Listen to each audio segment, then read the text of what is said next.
सातबाऱ्यावरील बहिणीचे नाव कमी करून फेरफार करण्याच्या कामासाठी 5,000 रुपयांची लाच स्वीकारताना खामखेडा तालुका देवळा येथील तलाठी पप्पू सोनकांबळे यांना नाशिक लाचलुचपत प्रतिबंधक विभागाने रंगेहात पकडल्याने देवळा तालुक्यात मोठी खळबळ उडाली आहे। मिळालेल्या माहितीनुसार तक्रारदाराने सातबाऱ्यावरील बहिणीचे नाव कमी करण्यासाठी आवश्यक कागदपत्रांसह अर्ज दाखल केला होता। हे काम करून देण्यासाठी तलाठी पप्पू सोनकांबळे यांनी तक्रारदाराकडे 7,000 रुपयांची लाच मागितली होती।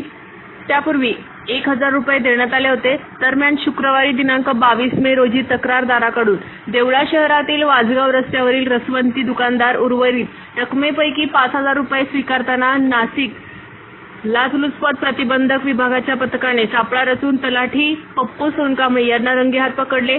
या कारवाईमुळे महसूल विभागात एकच खळबळ उडाली असून तालुक्यात चर्चेला उधाण आलं आहे। सध्या संबंधित ठिकाणी पंचनामा सुरू असून आरोपी विरुद्ध गुन्हा दाखल करण्याची प्रक्रिया सुरू आहे। नाशिक लाचलुचपत प्रतिबंधक विभाग पुढील तपास करीत आहे। मी रवींद्र माधुशेवाळे खामखेडा माझा गट नंबर 127चा तलाठ्यासाठी बहिणींचे नाव कमी करण्यासाठी दिले होते, पण याने बहिणींचे नाव ते कमी केले।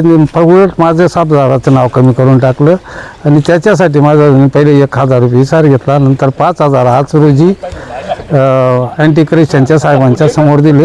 1,000 रुपये सोमवारी देतो, सोमवारी 1,000 रुपयाला बी राहत नव्हता।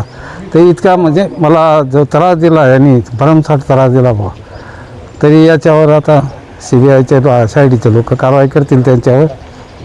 स्टार न्यूजसाठी मोहसिन पठाण, नाशिक।